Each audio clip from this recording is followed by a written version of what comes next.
Tracy. I'm larger than life, and so are you, and welcome to my second season. And like I told you guys, my second season was going to be great because we just don't have talent. We have the people behind the talent, like managers, producers, engineers. They are the ones that make it all possible. And as a DJ of KAZI, we do play independent and local talent. And to keep that local talent and independent artists coming, we need your donations. Just Google KAZI, drop by the radio station. If you're not in the Austin area and you live outside of the country or outside of the state, mail us in a donation. Don't forget to tell them Tracy sent you, okay, when you send the donation. If you send $25 or more, we send you a KAZI t-shirt. And that's how we keep independent and local artists playing at the radio. And also, I would like to thank Latasha Lee. If you go to my Facebook page, you guys, you will see just at least 6 videos that I posted on there of Latasha Lee. Latasha Lee is from Austin, Texas. Very diverse girl when it comes to singing. She can go from R&B to blues. I mean, she just has a wide range, beautiful personality, and she got a chance to be interviewed on KAZI by our general manager, Steve Savage, all because of the guest I have today, which is her manager, Latasha. You did a great job, and yes, I heard you say hello to me, so I appreciate that, and I appreciate the interview. And she did do it via Atlanta, but don't forget, people, she is from Austin, Texas, and I'd like you to introduce her manager that made it all possible for me to get the interview, and this is Brinson John Jr. or John Brinson Jr. however you want to be called. And first of all, I'd like to know, as a manager, how did you get to be Latasha Lee's manager? Well, it all started a few years ago. I was doing these series of shows that were called Underground Hype, and it started in Killeen, Texas. And actually, a friend of mine knew a group that was actually signed with Carnival Beats by the name of Basswood Lane. Okay. And Basswood Lane was actually, on the Chronicle here in Austin, Texas. I think they were like the only group to ever be on the cover or the front page. And well, a friend of mine was telling me about this group in Austin that was pretty good, and she wanted them to get on the set. So I told her to go ahead and hook it up, and the guys came down, and they just, they didn't get a chance to perform that first time, but they got a chance to see how I put together a show. And, it was great. It was a good show. So they invited me to Austin, to the back room where, James Dean was actually putting together a lot of shows, and he was, just doing his thing. And Latasha was on one set I particularly remember. And I just seen her singing, and I was like, wow, that girl has some talent. And I didn't know at the time she was, signed with Carnival Beats, but, I talked with some of the guys there, and they told me that she was signed with Carnival, and I got an opportunity to talk with Tomar, and me and Tomar began to chop it up, and we built a relationship. And he was, wanting me to do a lot of things that, were positive that I had done before. So we kind of kept pushing those same type of shows. So I did a couple more Underground Hypes. And over the course of maybe about 2 years, me and Tomar began to, branch out, and, and he connected me with his other brother, which was Ashak. And Ashak took me under his wing and taught me a lot about the business. And so when I got ready to do my 4th Underground Hype, Salih actually called me and talked to me about doing this show, and so we ended up doing it in Houston. And Houston was when Tasha actually performed at my first show, my first show. So after that, it got kind of like, wow, this girl is really talented, So I was talking with Salih about, what was his plans with her, and well, he wasn't really focusing on her at the time, but they was working in the studio. They was always writing and recording, and I kind of just kind of kept pleasantly pursuing him about dropping some Latasha Lee, because I was always a fan. You know, once I heard her sing, I was like, wow, that's beautiful. So. And she has the look, which is great. You Yeah, know? yes, she does. And the personality to boot. Just a wonderful person altogether. Yes, she is. And so once we did that show, and you know, Salih was like, man, this was about maybe about a year ago. He was like, you know, JB, it's time to, you know, start pushing Tasha now. And I was like, man, that's what I've been waiting on, you know. So I was always eager to, you know, just be a part of her growing and her music and just helping her get out, because I really love the music. And of course, Salih, platinum producer, was coming up with all the funky beats, and man, it was just magic, you know. And really the ironic part and the magic is I did go to Atlanta and I got to interview Salih Williams, and you can see his interview on my YouTube channel and also my Tracy, the Larger Than Life fan page. Don't forget, guys, push like. That's where you can see all my interviews. And I was just focusing on him as a producer, and then he showed me a video of Latasha. And then he explained to me she was from Austin, Texas, and he showed me another video, and I'm like, oh, wait a minute.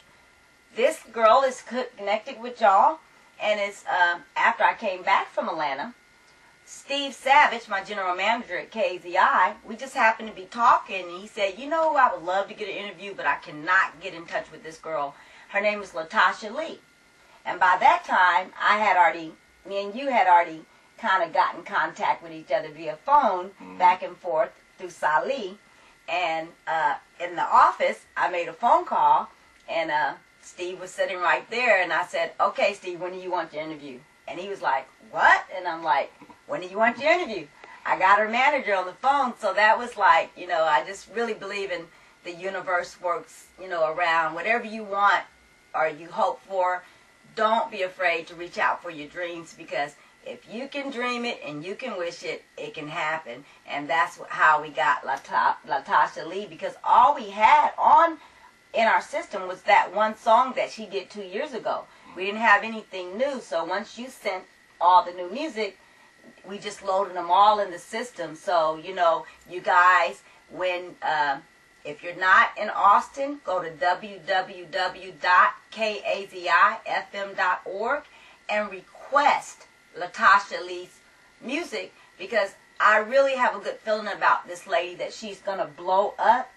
If, you know, in my book, she's already a star, and we just want the rest of the world to know Latasha Lee. And if you don't know her, when you watch this interview, of course, I'm going to post a lot of her videos on top of yours and below the interview once I edit it and get it together, so you can see who she's doing. Now tell me, you know, okay, Latasha, I know I just love you to death, so I don't want to just push your name all, you know, everywhere. Who else are you working on, or what are you doing in the future? Tell me what your project is right now. Are you still focusing on Latasha, or are you wanting to branch out to other artists in the future? Well, actually, I am already working with other artists right now. I've always been working with other artists. So right now I'm working with Antonio Westbrook, a.k.a. Doughboy. Okay. I'm also working with Shep Dog, G-Style. I have a few other artists that I work with out of West Palm Beach, Orlando.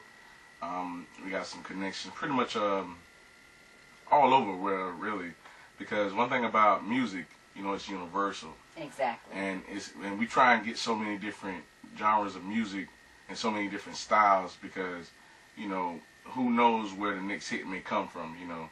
Okay. This person has a flavor, that person has a flavor, and, you know, you never know what you get.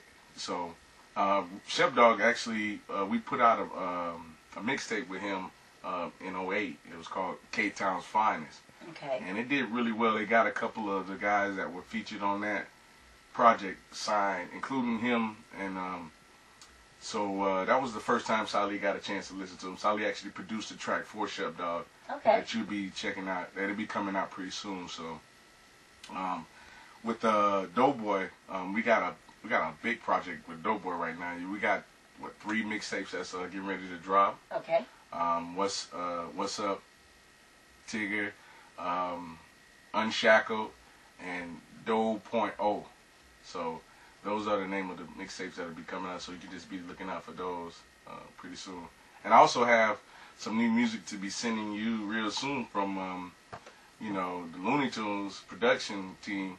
I just interviewed those guys. Yeah, those guys are very talented.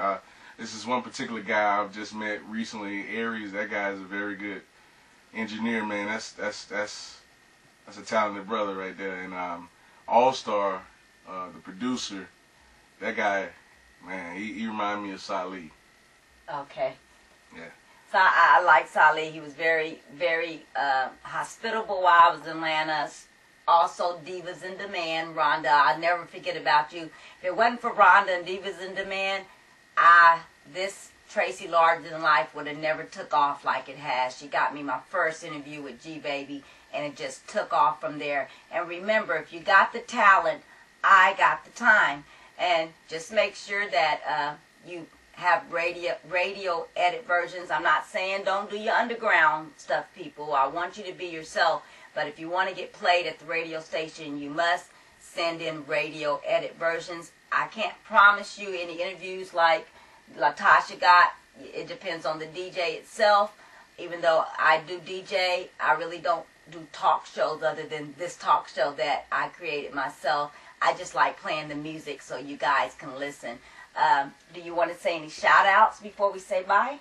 Well, I want to thank God, first of all, for blessing me with the opportunity to be here and to actually live my dream, because I've always dreamed to be a part of doing music, something that I could give back to the community, you know, because I feel like music is something that can change a person's life. Because growing up, I've always, you know, listened to music, because if I come home, you know, after a bad day, I would, you know, my mom would be in the kitchen cooking, and she would have on the record player playing some blues or some oldie goldies, and you know, it would just put me in a you know, a happy mood. And so I've always wanted to get into music. So I want to give a shout out to Salih, my parents, you know, for actually, you know, blessing me with this talent. I want to give a shout out to Latasha Lee. I want to thank you and the radio station for actually giving us an opportunity to showcase what we can do, and Latasha's talent.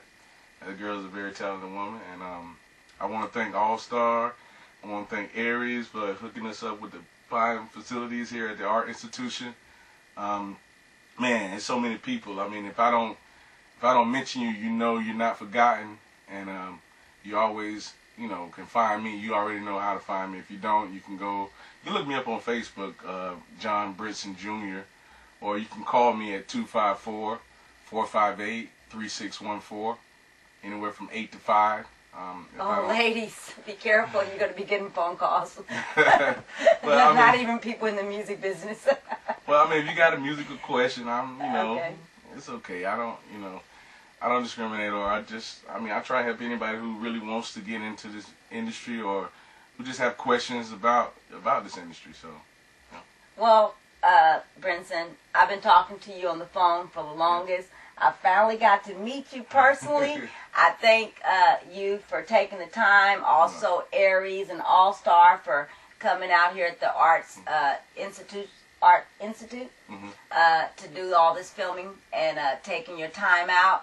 I know you have a busy schedule today because there's a lot of things today to do, and you know the Urban Fest in Dallas is going on, so some of us got to get on the road to that. But don't forget, you guys, if you're already a star, you just don't know it yet. I'm Tracy. I'm larger than life, and so is John Brinson Jr.